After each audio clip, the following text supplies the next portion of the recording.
C'est un ouvrage de 62 pages intitulé Le Gandiolé, un pays de pilleurs d'épaves, de feu El Hadj Amadou Mapate Diagne.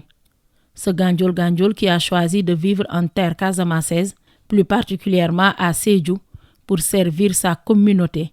Sédhioua il l'est, tout en restant Gandiol et fier de son Mouyit natal.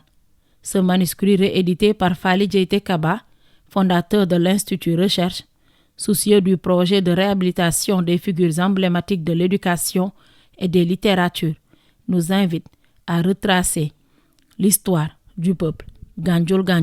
Ce livre Gandiol, le pays de pilleurs d'épaves, relate toute l'histoire de Mouyit, du Gandiol, de la région de Saint-Louis, mais aussi et surtout du Sénégal dans sa généralité territoriale.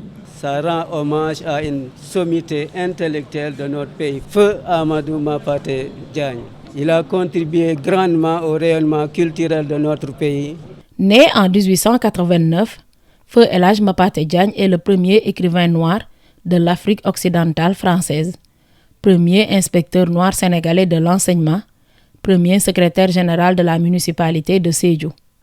Dans cet ouvrage entièrement financé par l'association And Samm Cosaanu Gandiol, il rend hommage à un homme qui a toujours œuvré pour sa communauté. El Hadj Amadou Diagne Mapate, un doomu Gandiol, un fils de Gandiol, qui a beaucoup œuvré pour sa communauté, qui est une référence nationale et dont son parcours, ses écrits et ses œuvres continuent de marquer nos jeunes générations. Raison pour laquelle cette association, qui a cet objectif de préserver le patrimoine, juste nécessaire de financer entièrement la publication de son livre qui n'a jamais été édité.